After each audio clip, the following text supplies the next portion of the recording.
So hello guys, आज हम chemistry में एनसीईआरटी का 9th क्लास का chapter 1 matter in our surroundings पूरा कवर अप करेंगे। तो आपने अपने सराउंडिंग्स में काफी सारी चीजें देखी होंगी, जैसे कि चौक है, आपके घर में कबर्ड्स होंगी, डोर होंगे, चेयर होंगे वुड के।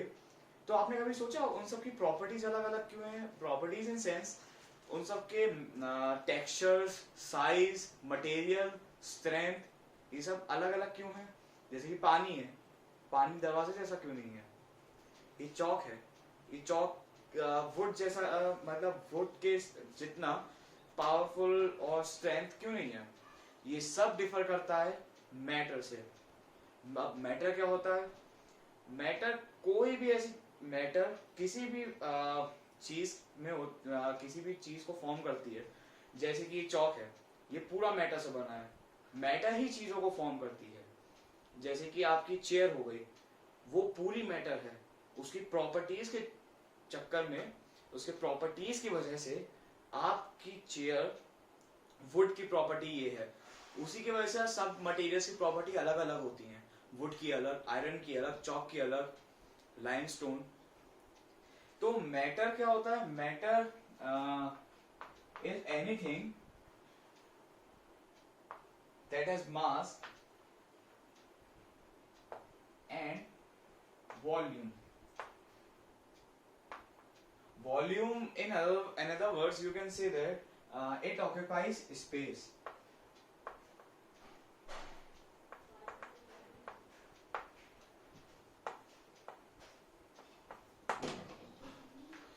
It occupies space. Space कैसे ऑक्यूपाई करता है? आपकी चेयर देख लीजिए, आपकी चेयर खड़ी हुई है, मतलब चेयर खड़ी रहती है, तो चेयर आपकी एक जगह पर है, उतना एरिया जिस एरिया पे है उसने ऑक्यूपाई कर लिया, उसने जगह घेर ली वो वाली। और यही है मास, उसका मास होता है, वेट तो होता है, आप उसे उठाएंगे उसमें मास तो हो गई। वॉल्यूम, ऑक्यूपाई स्पेस, बात एक ही है, ठीक है। तो उसके बाद आपका मैटर तो ये हो जाता है। अब मैटर किन चीजों से बना होता है? तो आपके डेली लाइफ एग्जांपल्स जो मैटर में आ जाते हैं, एयर, वाटर, वुड ले लीजिए, चौक हो गया, और भी बहुत सारे, मतलब पूरी यूनिवर्स में जो जो चीजें बनी हैं वो सब मैटर की हैं। तो मैटर किन चीजों से बना होता है?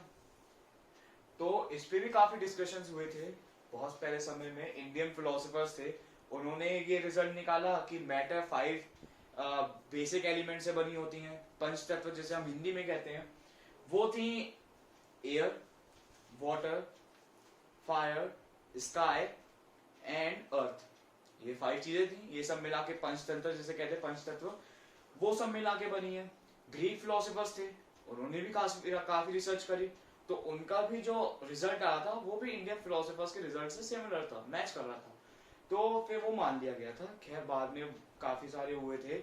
पहले तो फिर मैटर कितना डिविजिबल हो सकता है, मैटर कितने पार्टिकल्स में है मैटर, जैसे कि था सबसे पहले स्मॉलर पार्टिकल्स में माना गया,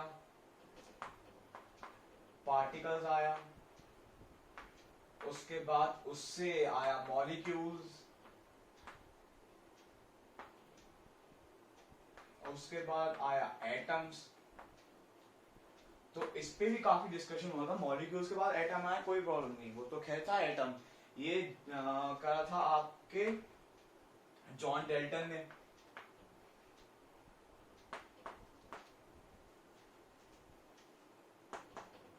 जॉन डेल्टन जो थे, उन्होंने एटम को डिस्कवर किया था। उन्होंने बताया था कि मैटर के बाद जो सबसे स्मॉलेस्ट है वो है एटम, जो कि इनडिविजिबल होता है, उसके आगे फर्दर डिवाइड नहीं होता। तो ये 1900 तक तो चला था, लेकिन 1900, अराउंड 1900 फिर जे जे थॉमसन आए।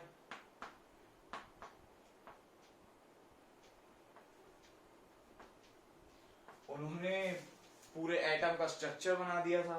ये थी एक पॉजिटिव एनर्जी की बॉल थी, उसमें नेगेटिव, मतलब नेगेटिव चार्ज, मतलब इलेक्ट्रॉन्स जो थे वो थे। ये पॉजिटिव चार्ज की थी, इसमें नेगेटिव चार्ज के पार्टिकल्स थे, तो उन्होंने पूरा एटम का स्ट्रक्चर बना दिया। इलेक्ट्रॉन्स, प्रोटॉन्स, न्यूट्रॉन्स जो थे कि ये फर्दर डिवाइड हो सकते हैं। तो एक हद तक इनकी जो ये जॉन डेल्टन की जो आगे था ये इंडिविजिबल है, ये गलत था। लेकिन खैर उनका भी रिजल्ट गलत नहीं था, उस समय तक तो सही था। लेकिन 1900 के बाद जे थॉमसन ने डिस्कवर कर लिया था कि एटम्स भी डिविजिबल हो सकते हैं इलेक्ट्रॉन्स प्रोटॉन में। तो अभी तक ये इलेक्ट्रॉन्स प्रोटॉन्स के बाद नहीं माना गया, लेकिन शायद बाद में कभी इलेक्ट्रॉन्स और प्रोटॉन्स के बाद भी शायद स्मॉलर पार्टिकल्स और स्मॉलर फॉर्म निकल रहा है। तो अभी तक तो खैर इलेक्ट्रॉन्स प्रोटॉन्स तक ही है। तो फिर 1900 में इन्होंने करा, 1900 से पहले तक इन्होंने करा, तो फिर ये सब चलता रहा। तो फिर उसके बाद ये जब हो गया तो मॉडर्न डे साइंटिस्ट जो थे उसी समय के, उन्होंने ये डिस्कवर किया, फिर उन्होंने ये कैरेक्टरिस्टिक निकाले मैटर के, जैसे कि मैटर की फिजिकल और केमिकल प्रॉपर्टीज अलग थी। फिजिकल में आपका पहले आ जाता है कि matter is made up of particles, जो कि ये आ गया था, ये जो था पार्टिकल्स का बना होता है, अभी बस पार्टिकल्स तक ही दिया है। उसके बाद आपका आ जाता है how small are these particles. अभी पार्टिकल्स कितने स्मॉल हैं वो भी हमने अभी डिस्कस किया था, मॉलिक्यूल्स और एटम्स। और एटम्स के बाद ये इलेक्ट्रॉन प्रोटॉन्स, आप थर्ड चैप्टर में पढ़ेंगे। तो पार्टिकल्स कितने स्मॉल हैं, तो दो स्कूल थे फिलोसोफर्स के। पहले ने कहा कि वो वुड के सेल्स जो हैं, मतलब वुड के जितने जो सेल्स हैं उतने बड़ा एक पार्टिकल है। दूसरे स्कूल ने ये कहा कि ये उतना बड़ा है जितना एक ग्रेन है सैंड का ग्रेन है, उतना बड़ा है। दोनों गलत नहीं थे उस समय में। खैर माइक्रोस्कोप तो नहीं था, रॉबर्ट हुक के सेल डिजाइन किया था सेल्स में, बाद में पढ़ेंगे। तो उसके बाद ये ग्रेन जो था सैंड जितना उतना माना गया। पहले स्कूल ने ये डिस्कवर किया कि वुड के जो सेल्स जितने थे वो उतना बड़ा होगा। तो काफी डिस्कशन चले थे। तो पहला आया था how small are these particles, mean तो आ गया। उसके बाद matter is made up of particles, ये भी क्लियर हो गया था। तो उसके बाद आपके आते हैं कैरेक्टरिस्टिक्स ऑफ मैटर। तो मैटर की कैरेक्टरिस्टिक्स क्या है, क्या प्रॉपर्टीज हैं उनकी, ये अभी डिस्कस करते हैं। तो मैटर की क्या कैरेक्टरिस्टिक्स हैं,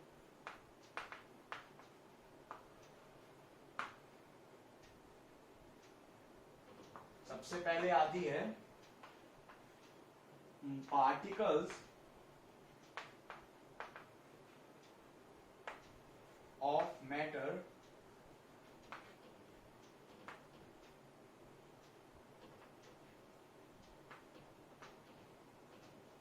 बिटवीन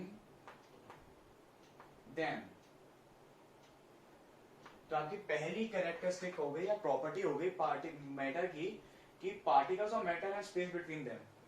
इसका मतलब ये है कि जो मॉलिक्यूल्स होते हैं, मॉलिक्यूल्स किसी भी मैटर के, जैसे कि सॉलिड, लिक्विड एंड गैस होते हैं मैटर। खैर काफी 7 to 8 टाइप्स के होते हैं, लेकिन अभी तक 4 और 5 तक के दिया हुआ है। तो अभी हम 3 में ही डिस्कस करते हैं। ये आपका सॉलिड आ गया,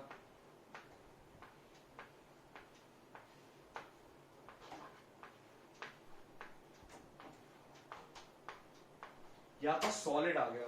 सॉलिड्स जो है आपके ये हैं। सॉलिड्स में मॉलिक्यूल्स क्लोजली पैक्ड होते हैं, उनमें नेग्लिजिबल स्पेस होती है, तो इनकी कंप्रेसिबिलिटी भी होती है। अभी सॉलिड्स की प्रॉपर्टीज पढ़ेंगे। तो उनका जो एक यूनिट एरिया में इतने मॉलिक्यूल्स होते हैं, डेंसिटी हो गई वो, मॉलिक्यूल्स जो हैं ये क्लोजली पैक्ड होते हैं, इनमें नेग्लिजिबल स्पेस होती है। थोड़ी थोड़ी तो हर एक में होती है, लेकिन इसमें नेग्लिजिबल ना के समान होती है। तो इनमें पार्टिकल और मैटर स्पेस बिटवीन देम इनमें नेग्लिजिबल होती है। उसके बाद दूसरा आता है आपका स्टेट लिक्विड। लिक्विड में थोड़ी सी स्पेस होती है एज कंपेयर टू सॉलिड्स। हाँ, ये नहीं है कि वो टाइटली पैक्ड है या लूजली है, काफी लूज है, ऐसा नहीं है। उनमें मीडियम स्पेस है, सॉलिड से थोड़ी ज्यादा, गैस से कम। तो इनकी सॉलिड से कम स्पेस है, मतलब सॉलिड से ज्यादा स्पेस है। उसके बाद फिर गैस आते हैं। गैसेस में नेग्लिजिबल स्पेस मतलब नेग्लिजिबल फोर्स ऑफ अट्रैक्शन होता है, मतलब इनमें ना के समान ही फोर्स ऑफ अट्रैक्शन होता है, इनमें मतलब स्पेस ही स्पेस होता है। ये पार्टिकल्स इतने में इसमें सबसे ज्यादा मैक्सिमम स्पेस जो पार्टिकल्स या मॉलिक्यूल्स के बीच में है वो गैसेस में होती है सबसे ज्यादा। तो इसमें फिर आपको पता चल गया होगा पार्टिकल ऑफ मैटर है स्पेस बिटवीन देम। सॉलिड्स में नेग्लिजिबल, लिक्विड्स में सॉलिड से ज्यादा, लेकिन सॉलिड से ज्यादा और गैस से कम होती है, और गैस में सबसे ज्यादा होती है गैसेस जो होती हैं, कोई सी भी गैस हो। तो ये हो गया आपका पार्टिकल्स ऑफ मेटल है स्पेस बिटवीन देम। दूसरा है particles of matter are constantly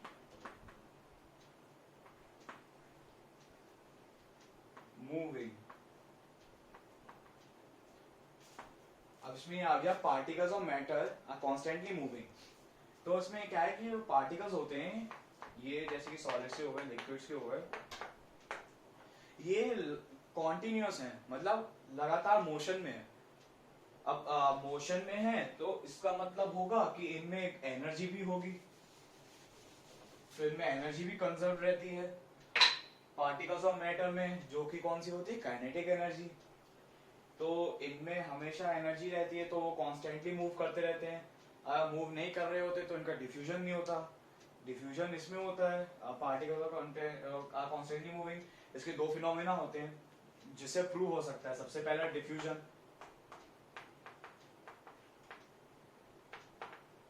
दूसरा होता है ब्राउनियन मोशन, वो गैसेस में होता है, वो इंटरमिक्सिंग ऑफ गैसेस होती है।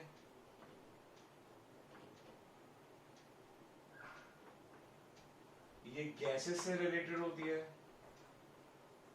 ये लिक्विड्स एंड सॉलिड से रिलेटेड होती है, लिक्विड्स टू लिक्विड्स और सॉलिड्स टू लिक्विड।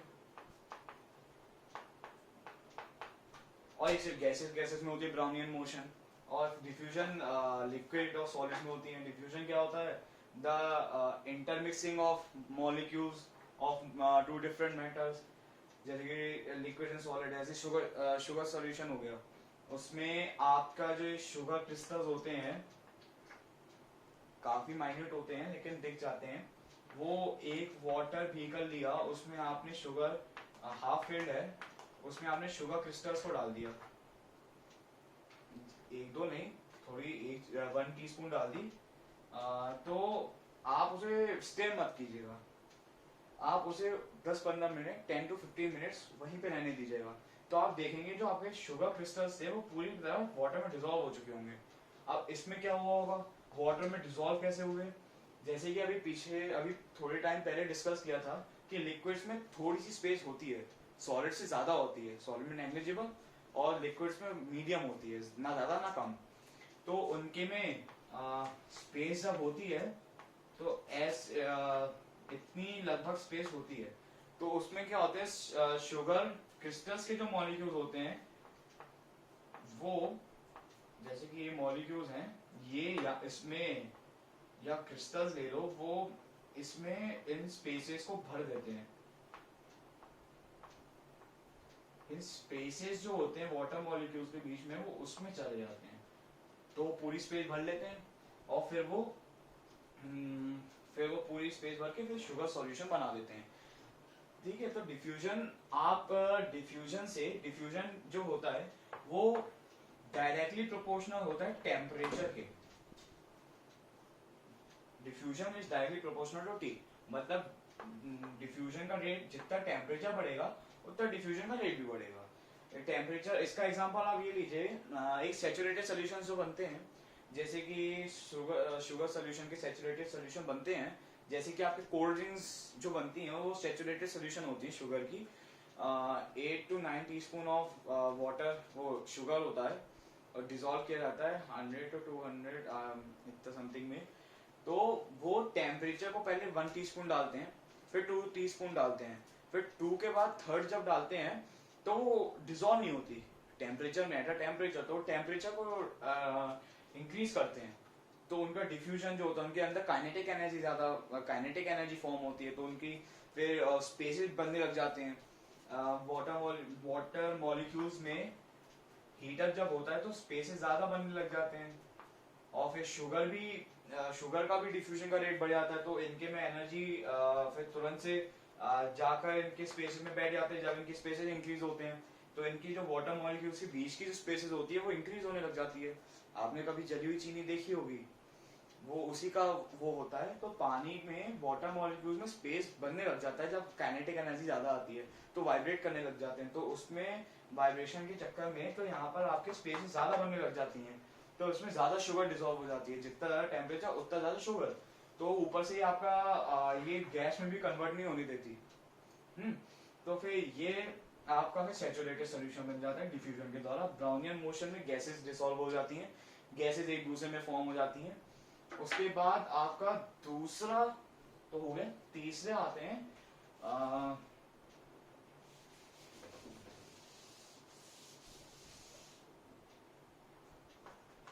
तीसरा था particles of matter have force between them, have वो अट्रैक्ट ईच अदर, सॉरी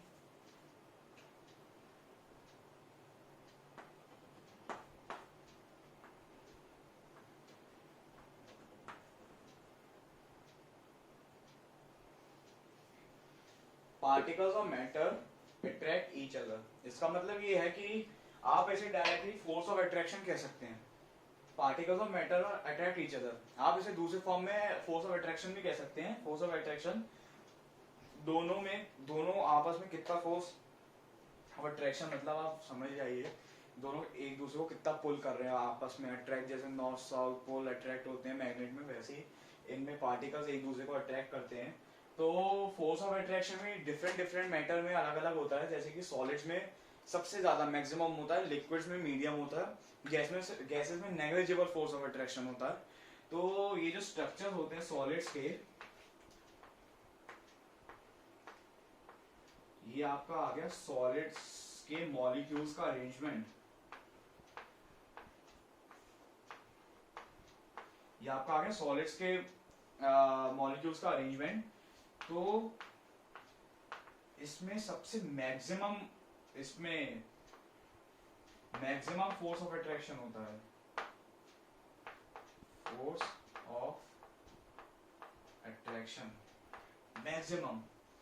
तभी तो सॉलिड्स अपनी शेप इजीली चेंज नहीं करते, जब उनको फोर्स ज्यादा एक्सर्ट करते हैं उनकी शेप चेंज करने में, तो वो टूट जाते हैं, रिजिड होते हैं, सख्त होते हैं।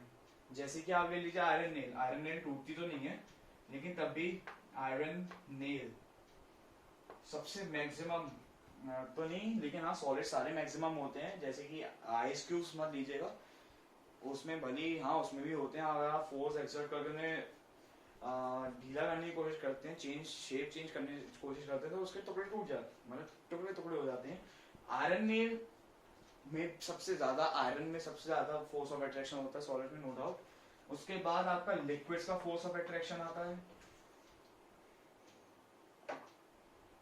ये लिक्विड्स के अरेंजमेंट है मॉलिक्यूल्स के, इसमें मिनिमम तो नहीं, खैर सॉलिड से कम होता है फोर्स ऑफ अट्रैक्शन जो होता है इसका, वो सॉलिड से एज कंपेयर टू सॉलिड वो कम होता है, सॉलिड से थोड़ा सा तो नहीं, खैर थोड़ा सा माइनर होता है फोर्स ऑफ अट्रैक्शन। उसके बाद फिर आपका आता है गैसेस का, तो गैसेस में नेग्लिजिबल फोर्स ऑफ अट्रैक्शन होता है, गैसेस में नेग्लिजिबल फोर्स ऑफ अट्रैक्शन होता है, नेग्लिजिबल फोर्स ऑफ अट्रैक्शन होता है गैसेस में। इसका मतलब उनमें फोर्स ऑफ अट्रैक्शन जो है वो मिनिमम होता है, सबसे कम, नेग्लिजिबल मान लीजिए होता है लेकिन ना के समान होता है।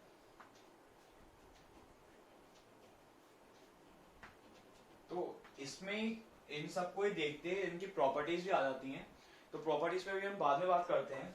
सबसे पहले बात करते हैं जो इन्हें एटम्स और मॉलिक्यूल्स जो इन्हें बनाते हैं,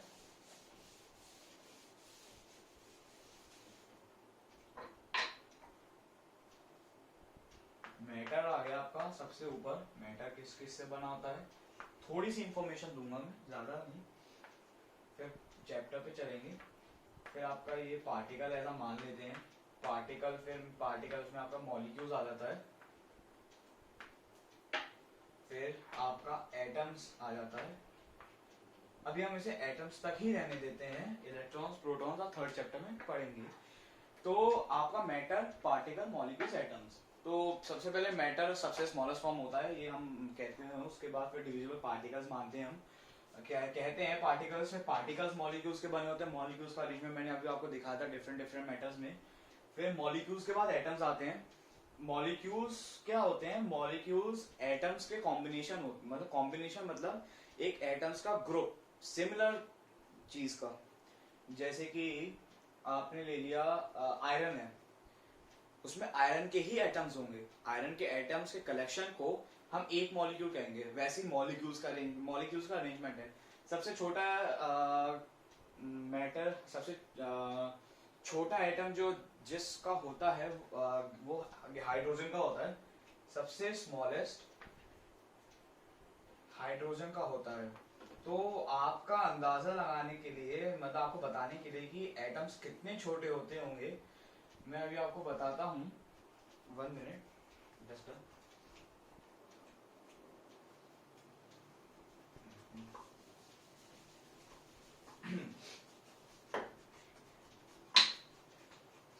जो एटम का साइज होता है हाइड्रोजन के,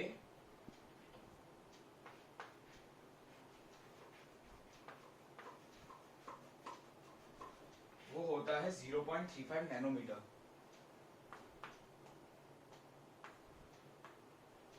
0.035 nanometre.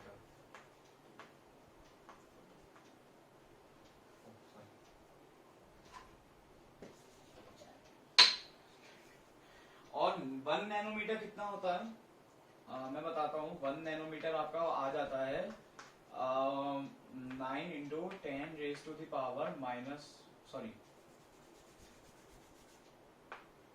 10 raise to the power -9 metre.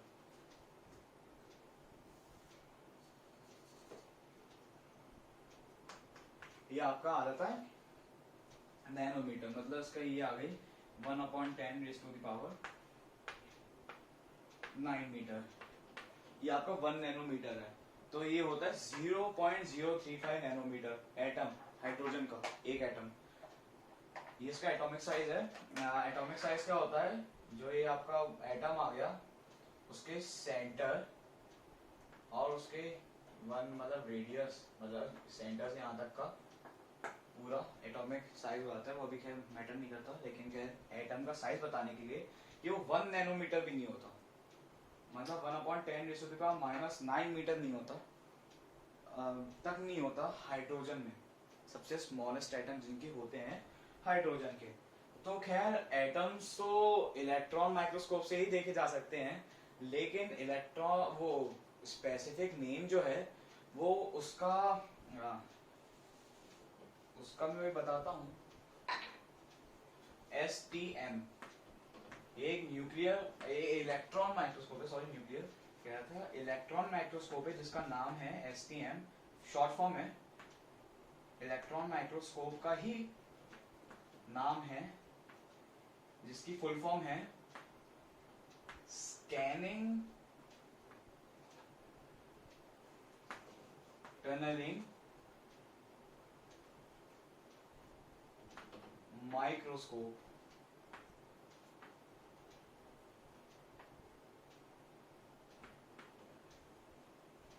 Scanning tunnelling microscope, जो कि इलेक्ट्रॉन माइक्रोस्कोप का ही पार्ट है, मतलब उसी का ही दूसरा नाम है। इलेक्ट्रॉन माइक्रोस्कोप का पार्ट है, मतलब नाम है उसका स्कैनिंग टनलिंग माइक्रोस्कोप। उससे भी आपको कंप्लीटली नहीं दिखता कि आपको ऐसा अरेंजमेंट नहीं दिखेगा एकदम क्लियरली, जैसे कि आपको ऐसे एटम्स का अरेंजमेंट मिल गया एक मॉलिक्यूल में ऐसे ऐसे करके, आपको ऐसा नहीं मिलेगा, आपको ब्लर दिखेगा।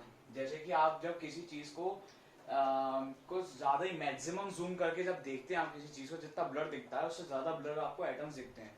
जब आप इससे देखते हो तो आपका ये कंप्यूटर से या डेस्कटॉप से कनेक्ट हो जाता है, इसमें कैमरास फिट होते हैं अंदर, काफी हाई जूम के साथ इनके कैमरास होते हैं, आपके डेस्कटॉप से कनेक्ट होकर आपको दिखा देते हैं, लेकिन तब भी ब्लर दिखते हैं, लेकिन हाँ दिखते हैं।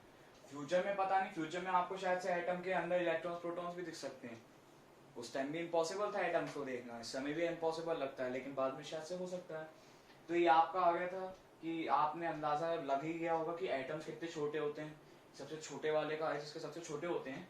उसके बाद दूसरा मैंने बताया कि एसटीएम माइक्रोस्कोप से ही दिख सकता है एटम्स, हाइड्रोजन के नहीं दिखते शायद, पता नहीं, मैं देखे नहीं है, लेकिन हाँ एसटीएम से उतना नहीं दिखता, एटम्स ही नहीं दिखते, बहुत ब्लर दिखते हैं, लेकिन आपको दिख जाते हैं कि आपको ऐसे अरेंजमेंट दिख जाते हैं कि गोल गोल ऐसे बंधे हुए हैं किसी भी एक पार्टिकल में या मॉलिक्यूल में, तो ये आपको पूरा ऐसे दिख जाता है। तो ये आपका हो गया। उसके बाद हम चैप्टर पे वापस चलते हैं। तो फिर आपका आता है स्टेट्स ऑफ मैटर। मैटर की कितनी स्टेट्स होती हैं? मैटर की 3 स्टेट होती हैं। हम अभी खैर सॉलिड्स,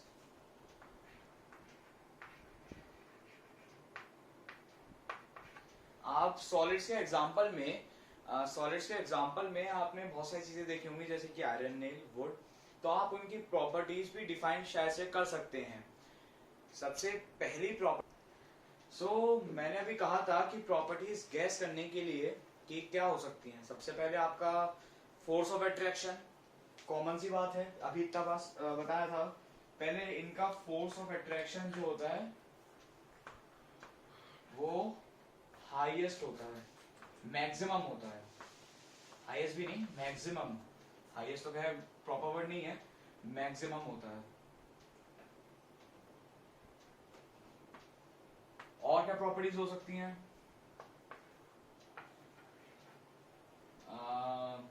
नेग्लिजिबल कंप्रेसिबिलिटी, मतलब उनके मॉलिक्यूल्स के बीच में जब स्पेस ही नहीं होगा,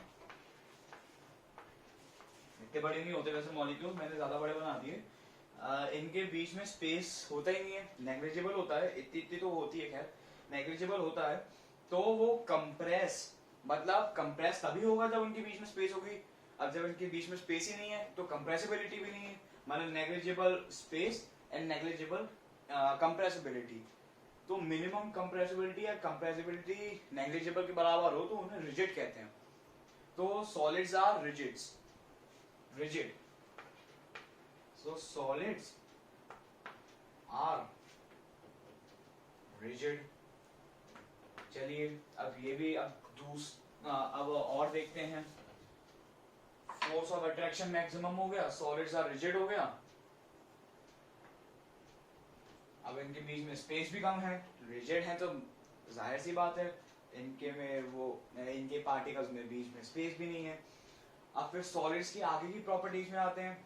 अब सॉलिड्स का force of attraction maximum, solids are rigid. अब दे रिजिड में आपका शेप भी चेंज नहीं कर सकते, लेकिन कुछ चीजें ऐसी आती हैं जैसे कि आपके टेक्स्ट बुक में और भी ऐसे क्वेश्चंस आते हैं, जैसे कि रबर बैंड्स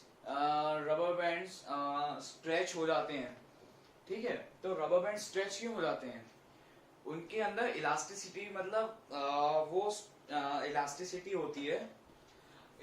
होती है जो अपने आप स्ट्रेच करने की, लेकिन आप जब उस पर भी ज्यादा फोर्स लगाते हो टूट जाते हैं, तो वो रिजिड भी हैं, लेकिन थोड़ी सी इलास्टिसिटी होने के कारण वो फ्लेक्सिबिलिटी कह सकते हो, इलास्टिसिटी कहो बेसिकली, तो उसके ज्यादा होने के वजह से वो सॉलिड्स, वो रबर बैंड कुछ हद तक स्ट्रेच हो जाता है, लेकिन पूरा ज्यादा उस पर स्ट्रेचिंग पे और फोर्स लगाते हो वो ब्रेक हो जाती है। तो उसके बाद, लेकिन अब एग्जांपल लेते हैं स्पॉन्ज का। स्पॉन्ज कंप्रेस हो जाता है, वो सॉलिड है नहीं है, तो उसमें हम आते हैं, स्पॉन्ज जो होता है उसमें एयर होल्स होते हैं। मान लीजिए आपका स्पॉन्ज है, उसमें एयर होल्स होते हैं, छोटे छोटे माइन्यूट से एयर होल्स होते हैं पूरे में, तो उसमें एयर भर जाती है।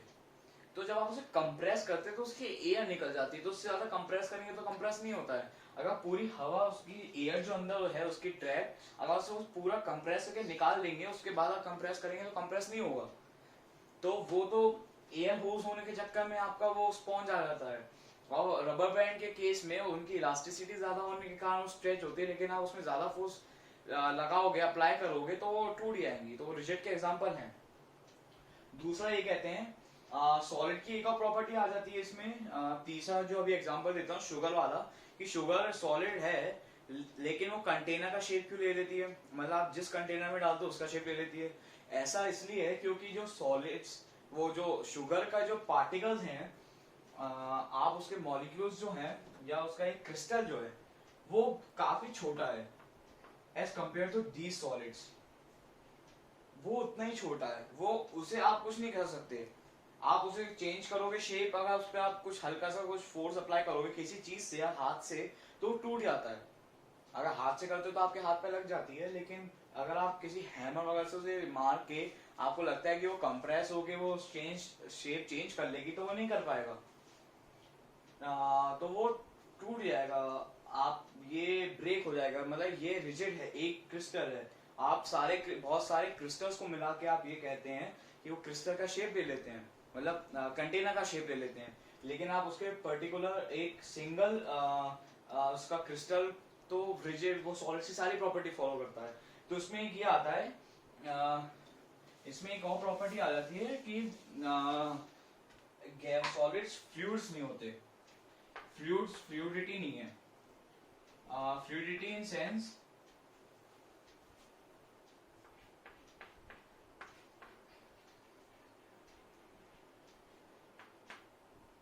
फ्लूइडिटी आप वो समझ लीजिएगा, फ्लूइड्स जो होते हैं, फ्लूइड्स तो खैर लिक्विड्स को कहते हैं, कि आप लिक्विड्स ना समझिए इसे कि नो लिक्विड्स ऐसा टाइप का कुछ नहीं है।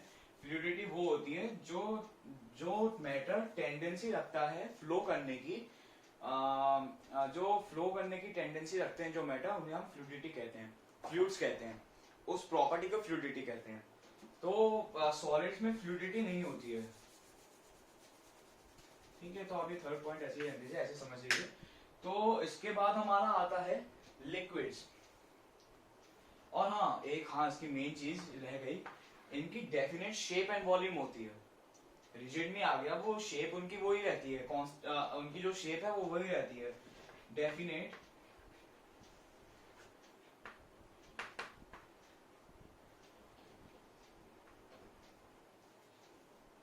Definite shape and volume. उनकी जो शेप और वॉल्यूम रहेगी वो हमेशा कांस्टेंट रहेगी, ना उनकी शेप बदलेगी। शेप बदलने की कोशिश करेंगे तो वो टूट जाएंगे, सो दे आर रिजिड।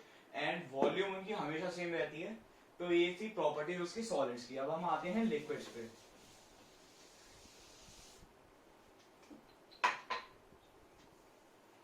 फिर आते हैं लिक्विड्स। लिक्विड्स की बात आती है तो फिर वो फ्लूइडिटी होते हैं।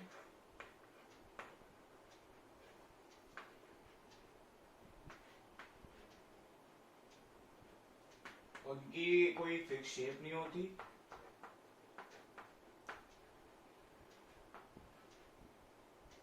और हाँ सॉलिड्स की जो थी, सॉलिड्स में डेफिनेट उसमें सॉलिड्स की डेंसिटी भी ज्यादा होती है, क्योंकि वो सबसे एक पर्टिकुलर यूनिट एरिया में सबसे ज्यादा मॉलिक्यूल्स होते हैं। आप वुड और आइस को छोड़कर आयरन ने देखिए, उसकी डेंसिटी सबसे ज्यादा होती है, तभी वो पानी में फ्लोट नहीं करता। आप पानी में सिंक हो जाता है, पानी से ज्यादा डेंसिटी होती है, उसकी रिलेटिव डेंसिटी ज्यादा होती है। Relative density density of a substance upon density of water relative density होती है। तो इसकी जो डेंसिटी है सॉलिड्स की वो लिक्विड से ज्यादा होती है as compare to liquids. Gases है तो गैसेस की तो बहुत कम होती है, लेकिन सॉलिड्स जो हैं उनकी डेंसिटी बहुत हाई होती है। आइस को छोड़ दीजिए, आइस वाटर का ही पार्ट है, खैर सॉलिड ही माना जाता है, लेकिन उसकी डेंसिटी पानी से कम है। और वुड है, वुड की भी डेंसिटी कम है, कुछ मटेरियल्स की ऐसी रह जाती है, तो उनकी डेंसिटी भी ज्यादा होती है लिक्विड्स के कंपैरिजन में।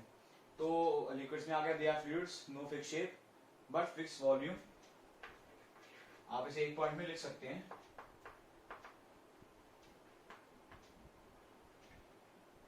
Take the shape of the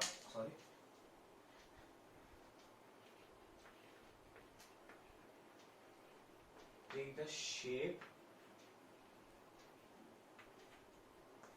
of the container, वो आपका फ्लूइडिटी में ही आ गया कि वो कंटेनर जिसमें फ्लो करते हैं वो उसकी शेप ले लेते हैं, वो आपके फ्लूइडिटी की प्रॉपर्टी में भी आ जाता है। तो ये प्रॉपर्टीज हो गई। तो फिर आपकी इसके बाद और भी प्रॉपर्टीज आती हैं। और हाँ, आप इसमें एक और चीज देख सकते हैं, लेस डेंसिटी देन सॉलिड्स। उनकी डेंसिटी सॉलिड से कंपैरिजन में कम होती है। तो आपकी ये सब प्रॉपर्टीज हो गई लिक्विड्स में। तो आप सॉलिड्स में भी आप एक पॉइंट ऐड कर सकते हैं कि मोर डेंसिटी देन लिक्विड्स, मोर डेंसिटी देन लिक्विड्स। तो ये आपकी लिक्विड्स की वो आ गई प्रॉपर्टीज। और they are some they have, आप इसमें कंप्रेसिबिलिटी का भी पॉइंट ले सकते हैं। They have less compressible than gases.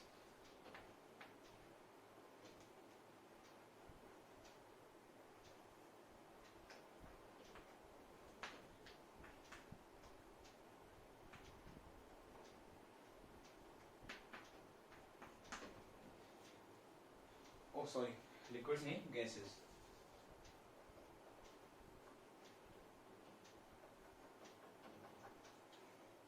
Less compressible than gases. तो गैसेस से कम कंप्रेसिबल होते हैं, लेकिन कंप्रेसिबल होते हैं क्योंकि उनके मॉलिक्यूल्स के बीच का जो गैप होता है वो बीच में काफी हद तक गैप आता है। ये भी नहीं कि काफी ज्यादा आता है, लेकिन हाँ उनके में गैप होता है, तभी वो फ्लूइड्स भी होते हैं क्योंकि वो फ्लो कर सकते हैं। अब आपके गैसेस में, अब आपका इसमें गैसेस ले लेते हैं। तो गैसेस की प्रॉपर्टी लिक्विड की 2-3 प्रॉपर्टी जितनी होती है, जैसे कि no fix shape, they are fluids. ये दोनों बात एक ही हो गई। जब फ्लूइड्स है तो शेप फिक्स नहीं होगी, लेकिन उनकी कोई फिक्स वॉल्यूम भी नहीं होती। नो फिक्स वॉल्यूम, उनकी डेंसिटी सबसे वॉल्यूम उनकी डेंसिटी सबसे कम होती है। लेस डेंसिटी, मिनिमम डेंसिटी आप लिख सकते हैं।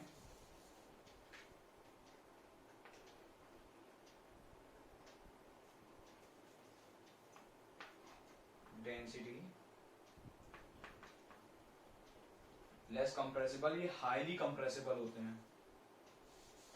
हाईली कंप्रेसिबल मतलब जितना ज्यादा कंप्रेस कर सकते हैं, काफी कंप्रेसिबल होते हैं, क्योंकि इनके बीच में पार्टिकल्स के, मॉलिक्यूल्स के बीच में काफी स्पेस होती है। काफी नेग्लिजिबल फोर्स ऑफ अट्रैक्शन होता है।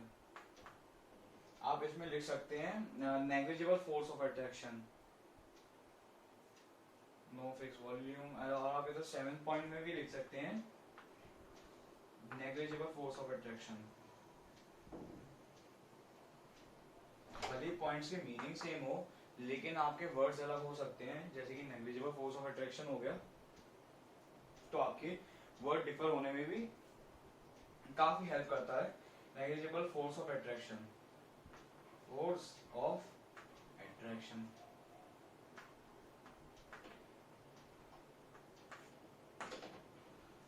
तो आपके ये 3 तो आपके सॉलिड, लिक्विड एंड गैस की प्रॉपर्टी सारी हो चुकी हैं। जितनी डिफरेंट होनी थी सारी मैंने बता दी हैं। सॉलिड्स में जो मिस हो गई थी वो भी मैंने अभी आपको बीच बीच में बता दिया था। तो अब हम आते हैं प्लाज्मा पर।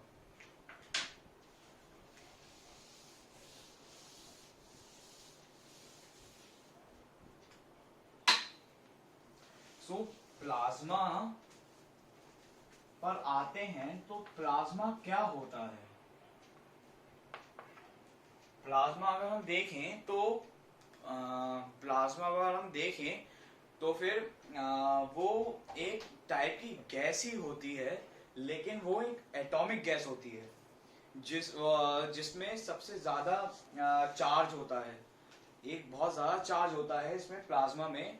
आप इसमें एग्जांपल ले सकते हैं जैसे कि स्टार्स हो गया, स्टार्स हो गया, तो उसमें जो लाइटनिंग जो होती है स्टार्स में, वो प्लाज्मा के चक्कर में होती है, प्लाज्मा के वजह से होती है, क्योंकि ये एटॉमिक गैस होती है जिसमें काफी ज्यादा चार्ज होता है। जब अगर आप इसमें इलेक्ट्रिसिटी पास करते हैं तो इसमें इलेक्ट्रॉन्स बाहर फ्लो करने लग जाते हैं, गैस से बाहर फ्लो करने लग जाते हैं, तो फिर ये ग्लो करते हैं, they have a tendency to glow. तो आप प्लाज्मा और भी ले सकते हैं, जैसे कि लाइटनिंग होती है, क्लाउड्स में लाइटनिंग होती है, वो इसी के चक्कर में होती है, क्योंकि उसमें एयर में ये लो प्रेशर पे बनी हुई गैस होती है, जो जैसे कि आप हवा में ऊपर जाएंगे तो हाइड्रोजन वगैरह जो है वैसी टाइप की है। तो उसमें जब लाइटनिंग होती है तो उसमें जब बिजली आती है, जब क्लाउड्स जब रब करते हैं तो लाइटनिंग प्रोड्यूस करते हैं, तो लाइटनिंग जब एयर में जाती है तो फिर वो जब इलेक्ट्रिसिटी जब पास होती है, इलेक्ट्रॉन्स पास होते हैं, तो उसमें से इलेक्ट्रॉन्स ओवरफ्लो होने लग जाते हैं, तो फिर वो ग्लो करता है, तभी आपको पूरे स्काई में आपको पूरा ग्लो करते हुए दिखता है। तो ये इस plasma is an atomic gas.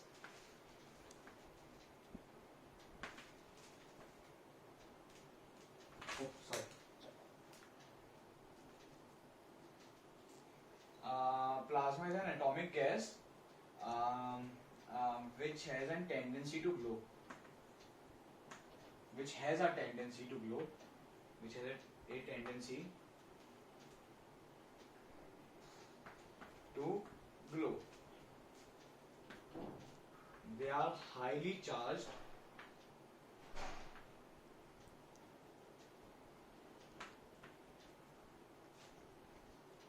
They are highly charged and आप ये ले सकते हैं, और फिर उसके बाद they are formed at low temperature.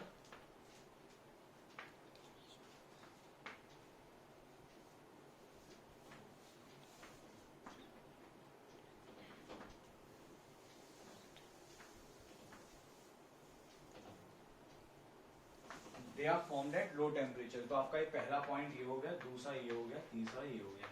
तो अभी हम इसका एग्जांपल ले लेते हैं, उसके बाद और एक्सप्लेन करेंगे। एग्जांपल में हमने ले लिया लाइटनिंग, और इसके प्लाज्मा के स्टिक्स आते हैं, जो आप पुलिस वाले जो लेके खड़े होते हैं, जैसे आप लगता है फाइबर के हैं, तो फिर बाद में जब रात में आप देखते हैं तो उनकी ग्लो कर रही होती है, उनके बटन लगा होता है एक रॉड पे, जब वो इलेक्ट्रिसिटी पास करते हैं तो इलेक्ट्रॉन्स ओवरफ्लो करने लग जाते हैं, तो फिर वो ग्लो करने लग जाते हैं, तभी आपको स्टिक उनकी चमकती हुई लगती है। जैसे कि आप और भी बहुत सारे होते हैं जो आप देखते हैं कि ग्रीन कलर की लाइट जल रही है, वो सिर्फ प्लाज्मा के चक्कर में होता है। तो प्लाज्मा स्टिक्स एंड जो आजकल आते हैं plasma EVs. So I have changed the whole passage of plasma. तो हम इसे so plasma I have changed the whole passage. So now read this. Gases having high kinetic energy to produce that produces charge. That produces charge. मतलब इन gases में, atomic gases में, plasma में high kinetic energy होती है, मतलब बहुत तेज tendency होती है, बहुत तेज टेंडेंसी क्या कह रहा हूँ, काइनेटिक एनर्जी होती है, जो बहुत तेज पार्टिकल्स को मूव करवाती है, जो चार्ज प्रोड्यूस करती है। जब आप काइनेटिक एनर्जी विच मीन जब आप kinetic energy that produces charge, मतलब जब काइनेटिक एनर्जी बहुत तेज जब बहुत तेज गैस मूव कर रही होती है एट लो प्रेशर, तो वो चार्ज प्रोड्यूस करती है। आपने देखा होगा जब कोई बहुत तेज ट्रेवल करता है तो हीट अप हो जाता है, तो इसमें चार्ज प्रोड्यूस होता है। Plasma has a high state of energy, plasma has a high state of energy that gives off light and converted to charged particles. ये लाइन वही है वैसी ही है plasma has a high state of energy, इसमें बहुत ज्यादा energy होती है जो लाइट प्रोड्यूस करती है, गिव्स ऑफ लाइट, जो लाइट देती है and convert to charge particle, जो लाइट देती है और उसके बाद चार्ज हो जाती है, चार्ज हो जाती है वो गैस उसके। अब ये प्लाज्मा कहाँ कहाँ यूज होती है उसके एग्जांपल्स दिए थे मैंने पहले भी और अभी भी। फ्लोरोसेंट लाइट इन स्टार्स, जो स्टार्स में होती है उसे फ्लोरोसेंट लाइट कहते हैं। और जो मैंने आपको स्टिक्स कही थी प्लाज्मा स्टिक्स, वो एक्चुअली फ्लोरोसेंट स्टिक्स कहलाती हैं। उस टाइम नाम याद नहीं आ रहा था तो अभी मैंने लिख दिया है फ्लोरोसेंट स्टिक्स। और जो प्लाज्मा की जो गैस होती है, जो प्लाज्मा में गैस जो होती है उसका एग्जांपल है helium.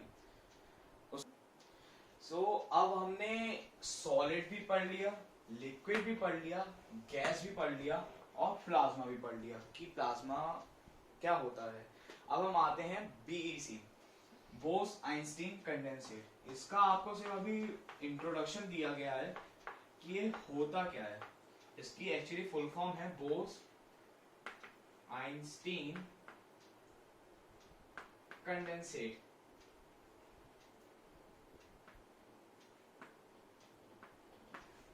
Bose-Einstein condensate. Bose-Einstein, Albert Einstein, and C.N. Bose. These two scientists have discovered a new state of matter, have made a new state of matter, also known as BEC, Bose-Einstein condensate. So, Bose-Einstein condensate is made from a monoatomic gas.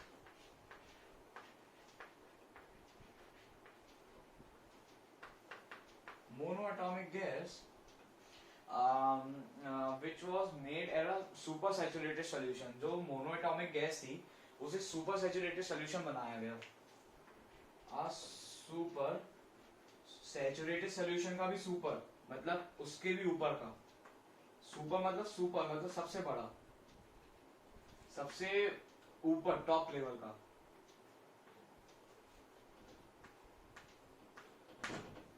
ये solution SOL solution short form है, super saturated solution, monoatomic gas का super saturated solution at minus का 273 degree Celsius, जिसे आप बेयरली 0 K मान सकते हैं। ये ओके नहीं है, 0 K है, K फॉर केल्विन, ऐसा यूनिट ऑफ टेम्परेचर। और इस चैप्टर के लिए आप सारी SI यूनिट्स भी याद कर लीजिएगा कि मास की किलोग्राम, लेंथ की मीटर, और फिर टेम्परेचर की केल्विन, कैपेसिटी की वो लीटर, और वॉल्यूम का मीटर, क्यूबिक मीटर। ठीक है, तो आपका ये आ गया Bose-Einstein condensate monoatomic gas, a supersaturated solution which was made at a supersaturated solution at 273 degree Celsius और 0 K केल्विन, ओके नहीं 0 केल्विन। अब आपका आता है कि किस टाइप की मैटर है, किस टाइप का मैटर है। आप इस मैटर को कहीं खुले बीकर में कंटेन नहीं कर सकते। जैसे कि आपने स्काई-फाई मूवीज में देखा होगा कि जो कुछ ऑर्गेनिज्म जो स्पेस से पाए जाते हैं तो एक बीकर में रखे जाते हैं, ऐसे बीकर में रखे जाते हैं। मानिए ऑर्गेनिज्म है जो स्पेस में पाया गया है स्काई-फाई मूवीज के हिसाब से, तो ऐसे ऐसे ऐसे ऐसे करके वो बाहर निकल आता है। वैसे ही मोनो एटॉमिक गैस ये जो है Bose-Einstein कंडेंसेट, वो भी किसी टाइप का है, आप उसे कंटेन नहीं कर सकते। वो आप अपने आप ऐसे मूव करके बाहर निकल आएगा, वो फ्लो करता है। तो फिर आप उसे कंटेन नहीं कर सकते क्योंकि वो फ्लो कर सकता है। तो आप जैसे अमीबा होता है, माइक्रो ऑर्गेनिज्म होता है वो तो खैर, तो फिर वो तो मूव करता रहता है, वो तो खैर दिखता नहीं है, वो दिखता है, बस अंतर इतना ही है, वो भी मूव करता है, ये भी मूव करता है। तो उसमें कोई ज्यादा कुछ नहीं है, बस इतना आपको इंट्रोडक्शन में जितना दिया गया उतना ही है। Monoatomic gas which was made at a super saturated solution at -273 degree Celsius और 0 K, बस आपको इतना ही दिया गया है। बस आपको इतना ही दिया गया है इसमें Bose-Einstein कंडेंसेट में। सो अभी तक हम पढ़ चुके थे these different states of matter और BC Bose-Einstein कंडेंसेट तक। तो अब हम पढ़ेंगे latent heat of fusion basically. तो लेटेंट हीट क्या होती है, आप एक आइस क्यूब लें, उसे बॉईल करें, मतलब उसे टेम्परेचर बढ़ाइए और उसे पिघलाने की कोशिश कीजिए। आप वो एक बीकर में, या आप एक बीकर में आप बीकर में एक आइस क्यूब लीजिए और उसमें थर्मामीटर लगा दीजिए और वो बीकर का जो टेम्परेचर है वो रेज करते रहिए। जैसे कि आपका बीकर आया, ठीक है, आपका एक ग्लास का बीकर है ट्रांसपेरेंट, उसमें आप वाटर लिया रूम टेम्परेचर पे 21 डिग्री सेल्सियस 22 मान लीजिए, वाटर लिया, गर्म कर रहे हैं तो 0 डिग्री सेल्सियस पे पानी था मेल्ट वाला, और फिर आपने उसे 100 डिग्री सेल्सियस तक बॉईल करा। तो आपने जब उसे बॉईल करा तो पहले एक समय पर आके उसका टेम्परेचर कांस्टेंट, सॉरी उसका टेम्परेचर कुछ समय के लिए कांस्टेंट रहता है, कुछ समय तक के लिए कांस्टेंट रहता है। तो फिर 100 डिग्री सेल्सियस पर ऐसा क्यों होता है? अब दूसरा एग्जांपल देखते हैं आइस क्यूब का। जब आप वाटर को फ्रीज करते हैं, जब वाटर को कन्वर्ट करते हैं 0 डिग्री टू वाटर में, तो एक टाइम ऐसा आता है, मान लीजिए आप क्या लीजिए, आइस क्यूब लीजिए आप, आइस क्यूब को के लिए वो आप, हाँ, आइस क्यूब को गर्म कीजिए, आपके में भी ये आएगा कि 0 डिग्री सेल्सियस पे एक बार टेम्परेचर रुका रहता है, उसके बाद राइज करता है ना। तो पहले हम वाटर देखते हैं जो आपका 100 डिग्री सेल्सियस पे बॉईल हुआ और टेम्परेचर कांस्टेंट है। इसका रीजन ये है कि जब आपने जब वाटर बॉईल किया तो आप पहले फोर्स ऑफ अट्रैक्शन देखिए। जब सॉलिड्स होता है तो उनका फोर्स ऑफ अट्रैक्शन मैक्सिमम होता है, लिक्विड्स में आते आते कम हो जाता है और गैस में खत्म हो जाता है, नेग्लिजिबल हो जाता है, तो फ्रीली मूव करते हैं। तो क्या करते हैं कि हमें जब स्टेट चेंज करनी होती है तो उनका फोर्स ऑफ अट्रैक्शन भी चेंज करना पड़ेगा। जब अगर आप सॉलिड टू लिक्विड कर रहे हैं तो फोर्स ऑफ अट्रैक्शन कम करना पड़ेगा, और उसके लिए क्या होता है, काइनेटिक एनर्जी, हमें काइनेटिक एनर्जी हीट प्रोड्यूस करनी पड़ेगी, जैसे कि पार्टिकल्स मूव करने लगेंगे। तो लेटेंट हीट ये होती है कि पार्टिकल्स जब मूव करने लग जाते हैं तो फिर उनका फोर्स ऑफ अट्रैक्शन ब्रेक होने लग जाता है। तो फोर्स ऑफ अट्रैक्शन को ब्रेक करने के लिए उन्हें हीट चाहिए होती है, और हीट कहाँ से लाएंगे, जो उन्हें पानी गर्म करने के लिए हमने यूज किया है। तो टेम्परेचर इसलिए कांस्टेंट रहता है क्योंकि वो जो बीकर है गर्म हो चुका है, बर्नर है वो हीट प्रोवाइड कर रहा है, तो उस हीट को अपने अंदर एब्जॉर्ब कर लेते हैं। जो पार्टिकल्स है मॉलिक्यूल्स वो अपने अंदर एब्जॉर्ब कर लेते हैं, तो उस हीट में एब्जॉर्बिंग का टाइम लग जाता है, तो इसलिए वो 100 डिग्री सेल्सियस पे वो हीट एब्जॉर्ब करना शुरू कर देते हैं। तो उसके वो हीट एब्जॉर्ब करते हैं, उनकी काइनेटिक एनर्जी बढ़ती है। वो ऐसा नहीं है कि यहीं पर आके वो हीट एब्जॉर्ब करते रहते हैं, लेकिन उतनी हीट प्रोवाइड नहीं होती जितने में उनका फोर्स ऑफ अट्रैक्शन ब्रेक हो जाए। तो 100 डिग्री सेल्सियस इसलिए बॉइलिंग पॉइंट कहा गया है क्योंकि उस टाइम वो ज्यादा हीट आती है, तो उतनी जितनी हीट चाहिए होती है उतनी मिल जाती है। तो उनका फोर्स ऑफ अट्रैक्शन, जब वो काइनेटिक एनर्जी वजह से उनका मूवमेंट तेज हो जाता है मॉलिक्यूल्स का, तो वो आपस में इतना तेज वाइब्रेट करते हैं कि उनका फोर्स ऑफ अट्रैक्शन बीच का टूट जाता है और वो हायर फॉर्म में जैसे वेपर में कन्वर्ट हो जाते हैं। अगर हम इसमें ये लें कि आप एक एग्जांपल देखते हैं फोर्स ऑफ अट्रैक्शन का, तो एक आइस क्यूब है, ठीक है, तो ऑक्सीजन है, वो वाटर है सॉलिड में आइस की तरह, ये है O H H, फिर यहाँ पे ये स्लाइटली पॉजिटिव है, स्लाइटली मतलब ये स्लाइटली नेगेटिव है, स्लाइटली मतलब ये नेगेटिव में ही आ गया है, नेगेटिव चार्ज हो जाता है, स्लाइटली पॉजिटिव में हो जाता है, स्लाइटली नेगेटिव वो पॉजिटिव, सॉरी। तो फिर इसके चारों इलेक्ट्रॉन्स आ गए यहाँ पे,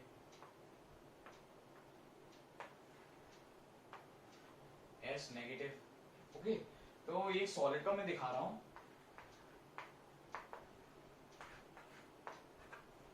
तो सॉलिड में फिर ये होता है बॉन्ड होता है, ठीक है, तो आपका ये बॉन्ड बनता रहता है, तो ये आपका यहाँ पे फिर आ जाता है, फिर यहाँ पर आपका ऐसे आ जाता है, यहाँ पर O, यहाँ पे पॉजिटिव और नेगेटिव अट्रैक्ट करते हैं, नॉर्मल सा वो है अट्रैक्शन जो होता है उनके में, ये फिर आपका ये आ गया, ये आपका O आ गया जो स्लाइटली नेगेटिव है, ये स्लाइटली नेगेटिव है तो अट्रैक्ट कर दिया, positive negative unlike poles attract करते हैं।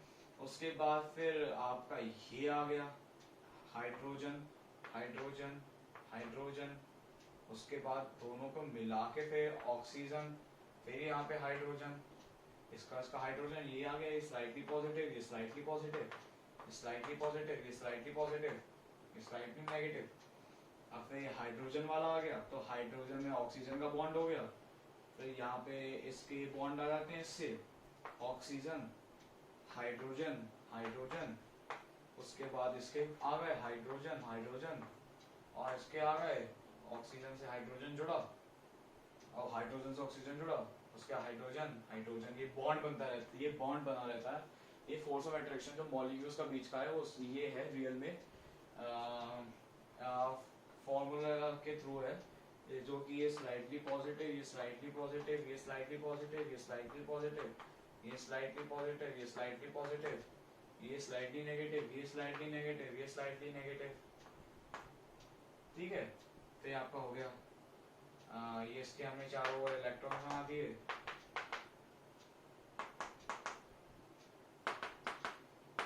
ये आपके इलेक्ट्रॉन आ गए, ये आपका बॉन्ड बन गया सॉलिड का। आइस का बॉन्ड जो होता है वो आपका ये बन गया। तो आप इसे देख लीजिए एक बार कि ऑक्सीजन जो है स्लाइटली नेगेटिव होता है, हाइड्रोजन स्लाइटली पॉजिटिव होते हैं, तो फिर वो बॉन्ड बनाते चलते हैं। Unlike poles, unlike charge, unlike poles हमेशा अट्रैक्ट करते हैं।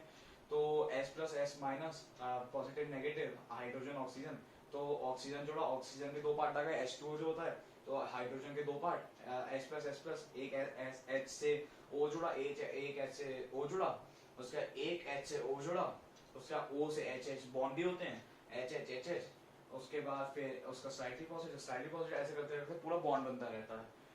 फिर तो आपका आ गया सॉलिड में। उसके बाद आपका लिक्विड में ऐसा बॉन्ड नहीं रहता, लिक्विड में आपका सिंगुलर बॉन्ड रहता है। ये आपका सॉलिड का था, अभी आपका लिक्विड में बॉन्ड आता है, आपका पूरा लिक्विड में बॉन्ड आता है, वो आता है ऐसे, O आ गया, O के बने H, फिर O का बना, फोर्स ऑफ अट्रैक्शन, बीच में स्पेसेस होते हैं, फोर्स ऑफ अट्रैक्शन थोड़ा कम होता है, होता जरूर है लेकिन बीच में स्पेस आ जाता है। तो फिर यहाँ पे हाइड्रोजन, तो ऐसे करते करते फिर यहाँ पर आ गया O, हाइड्रोजन, फिर आपका यहाँ पर आ गया O, हाइड्रोजन, तो यहाँ पे आपने इलेक्ट्रॉन बना लिए, यहाँ पे, उसके बाद आपने यहाँ पे S minus, S plus, force of attraction बीच में है लेकिन पार्टिकल्स के बीच में भी गैप है, तो फिर S प्लस, फिर S minus, S plus, S minus, S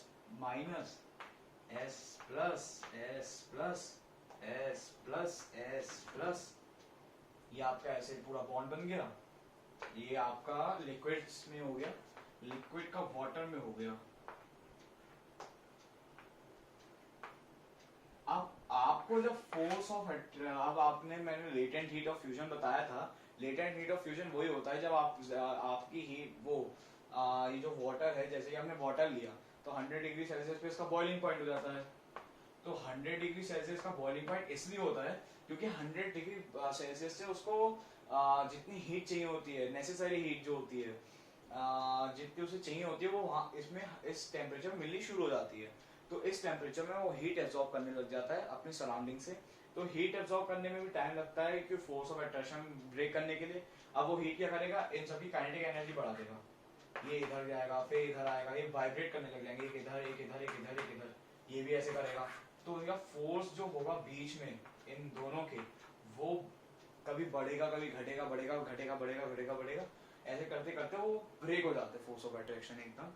तो उसके बाद वो इधर चले जाते हैं, फिर इधर आते हैं, फिर इधर चले जाते हैं, फिर जब वो दूर चले जाते हैं एकदम, जब काइनेटिक एनर्जी ज्यादा बढ़ जाती है तो वो एकदम बॉन्ड तोड़ देते हैं अपना, जो तभी बॉन्ड होता है वो सब तोड़ देता है, वो गैसियस स्टेट पे चले जाते हैं। तो इसे हम कहते हैं वेपराइजेशन। तो आपका ये हो गया। तो लेटेंट हीट का मैंने आपको ग्राफ भी बना के दिखा दिया था कि कैसे कैसे क्या होता है। तो आपका लिक्विड वाटर जो है ये होता है, और आपका जब आप वेपराइजेशन, फिर इसके बाद आपके आते हैं दो टर्म, फिर आपका इससे रिलेटेड आता है, अब आप गैस का भी खुद बना सकते हैं। तो आप इससे निकल के आपके दो टर्म आते हैं, जो कि है पहला वेपराइजेशन, वेपराइजेशन, और दूसरा आपका टर्म आता है इवेपोरेशन।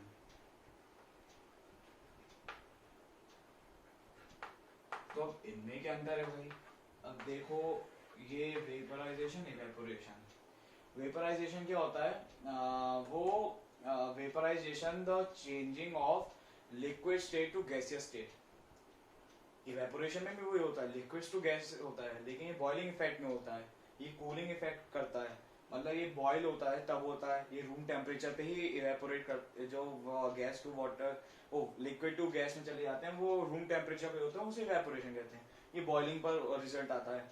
ये अपना हीटिंग इफेक्ट छोड़ के जाता है। तो बॉइल जब करते हैं तो ऑब्वियसली हीट काफी ज्यादा निकलती है, तो उसमें हीट ज्यादा रिलीज होती है, तो वो हीटिंग इफेक्ट छोड़ता है। इवेपोरेशन कूलिंग इफेक्ट छोड़ता है। वो पूरी फोर्स ऑफ अट्रैक्शन के लिए हीट चाहिए, तो इवेपोरेशन में वो अपनी सराउंडिंग से हीट ले लेता है लिक्विड में। तो जैसे ही आपको जब स्वेटिंग होती है, तो कॉटन क्लोथ्स इसलिए कहते हैं क्योंकि उसमें इवेपोरेशन बहुत फास्ट होता है।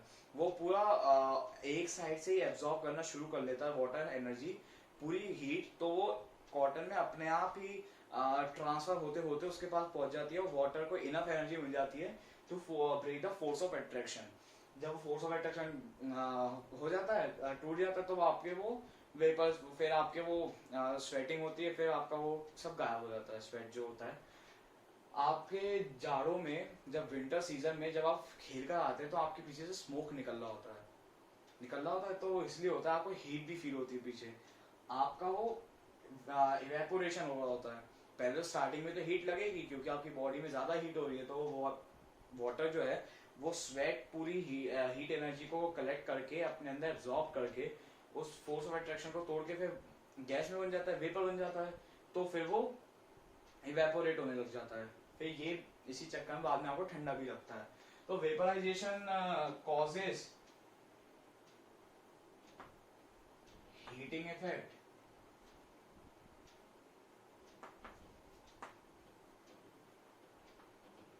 और उसके बाद ये causes cooling effect.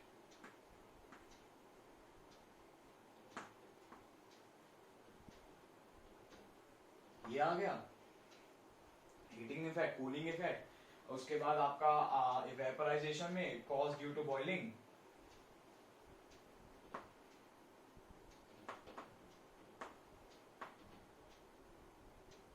Cause due to boiling आ गया। अब आपका ये आ गया कॉज ड्यू टू वो टेक्स प्लेस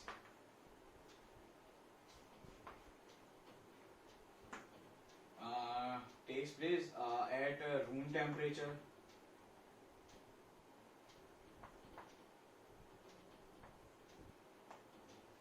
ये लिक्विड टू गैस में होता है, ये भी लिक्विड टू गैस में ही होता है।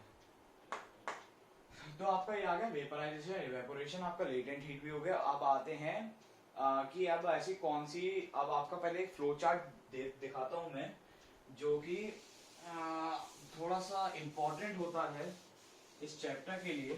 ये चैप्टर इतना मुश्किल नहीं है, न्यूमेरिकल्स नहीं है। खैर, सॉलिड टू लिक्विड और लिक्विड टू सॉलिड,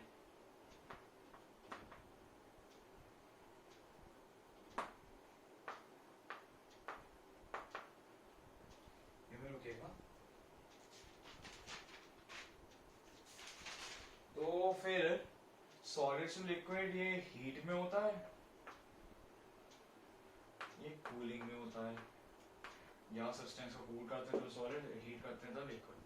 अब जैसे फ्रीजिंग भी आ जाती है, फ्रीजिंग और हीटिंग हो जाता है, फ्रीजिंग भी लिख सकते हो आप इसके जगह। तो ये फ्रीजिंग भी लिख सकते हो, तो इसमें कोई प्रॉब्लम नहीं है, कोई ऐसी कोई प्रॉब्लम नहीं है आपको, आपको नहीं होगी। फिर सॉलिड टू लिक्विड, ऐसी फिर लिक्विड। फिर अब इसमें बात आती है, बात ऐसी रहेगी, लेकिन अब प्रोसेसेस की हो जाएगी। अब इसमें आ जाता है सॉलिड टू लिक्विड, वो फिर क्या कहते हैं, लिक्विड्स टू गैसेस में बात करते हैं अभी।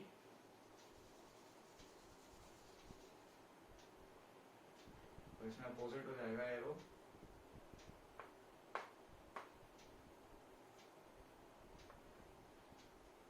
अब इसे हम कहेंगे इवेपोरेशन और वेपराइजेशन, क्योंकि हमें कोई ये नहीं दिया कि रूम टेम्परेचर पर है या बॉईल कर है, तो आप इसे इवेपोरेशन और वेपराइजेशन दोनों का ही कह सकते हैं।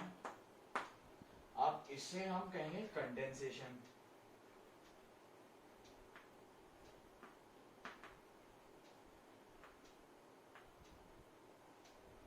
ठीक है, सॉरी यहाँ पे गैसेस नहीं लिखा, ये हो गया आपका गैसेस का। इवेपोरेशन वेपराइजेशन, अगर आपने हीट पास करी तो लिक्विड में आया, मतलब हीट तो नहीं, सॉरी गलत हो गया, खैर सही था। लिक्विड्स में अगर आप करेंगे तो हीट लगेगा, इधर करेंगे तो कूलिंग और फ्रीजिंग भी होगा। खैर ये कूल फ्रीज का ही नहीं होता है, हाई प्रेशर और लो टेम्परेचर में जब करते हैं, हाई टेम्परेचर और लो प्रेशर जब आप, सॉरी हाई प्रेशर लीजिए आप, प्रेशर की ऐसा यूनिट पी होती है तो मैंने वही लिखा है, तो high temperature, sorry low temperature, तब तो आपकी गैस, तब तो आपका वो जो स्टेट ऑफ मैटर है वो हायर फॉर्म में बनेगा, जैसे कि solid, liquid to solid, gases to liquids. तो ऐसी कुछ चीजें भी, ऐसा कोई ये भी प्रोसेस होता है कि सॉलिड डायरेक्टली वो गैस में चेंज हो रहा है विदाउट सॉलिड में आकर, ऐसे भी प्रोसेसेस होते हैं। चलिए इसे भी पढ़ते हैं। अगर आपको कोई चीज नोट डाउन करनी हो तो वीडियो पॉज करके कर लीजिएगा।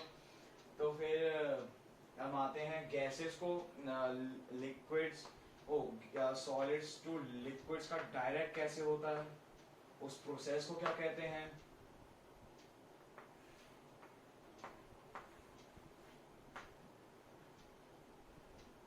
अब इसे हम कहते हैं सब्लिमेशन।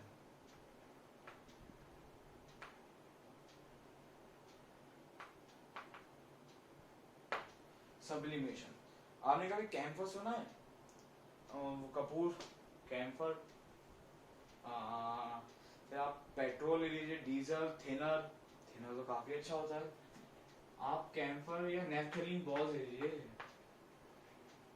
नेफ्थलीन बॉल्स को आप एक बार रूम टेम्परेचर पे कुछ मिनट्स के लिए आप खुला छोड़ दीजिए। 10-15 मिनट बाद या आप जितना भी टाइम लगे उसके बाद देखिएगा वो डायरेक्ट वेपर में आ जाता है, लिक्विड में चेंज ही नहीं होता। बहुत सारी चीज़ें हैं आपका, सारे पेट्रोल, डीजल, थिनर, फिर नेथलीन बॉल्स, कपूर जो होते हैं, कैम्फर, वो सब डायरेक्ट सॉलिड्स टू गैसेस में चेंज होते हैं। इस प्रोसेस को हम कहते हैं सब्लिमेशन।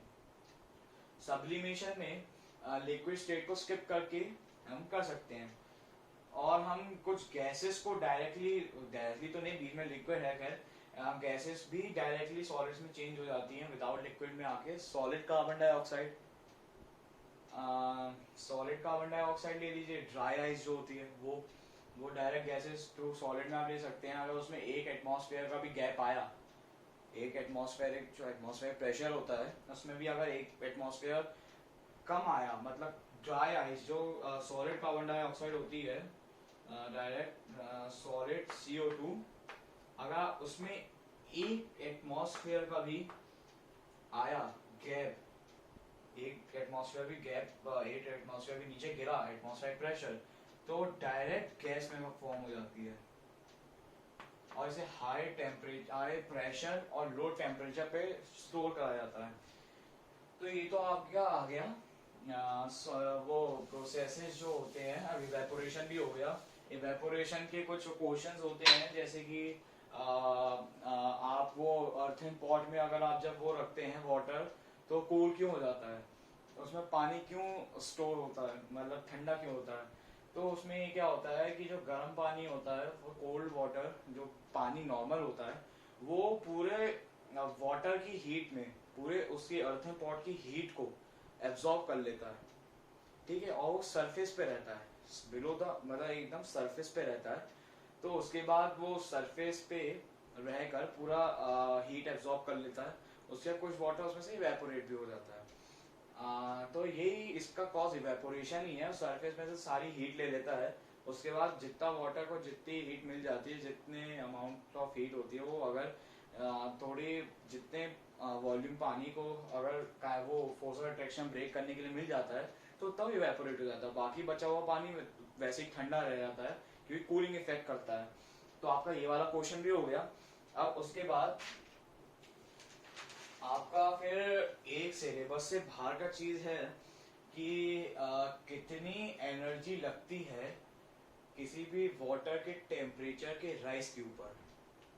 ठीक है, तो अभी मैं इस वीडियो में ये नहीं दिखाऊंगा, मैं इसके लिए एक अगली वीडियो बनाऊंगा, वो आप चेकआउट कीजिएगा। वो आपके सिलेबस में ही नहीं है 9th क्लास के, लेकिन तब भी अगर आप उसे देखना चाहें कि कितने राइज ऑफ टेम्परेचर वाटर के, कितने राइज हम कर सकते, कितने राइज ऑफ टेम्परेचर अगर हम करेंगे तो उसमें कितनी वो एनर्जी लगेगी, एनर्जी जूल्स में भी होती है। वर्क जो पढ़ेंगे अभी आप फिजिक्स में चैप्टर नंबर 10 क्या, नहीं 11th है, उसमें आप पढ़ेंगे कि वो क्या ऐसा यूनिट क्या होती है। लेकिन उसके लिए मैं अलग से वीडियो बनाऊंगा कि कितने time temperature of rice water का कितना एनर्जी लगेगा। So hope you like the video, so please like, comment and share, and please do subscribe my channel. Thank you.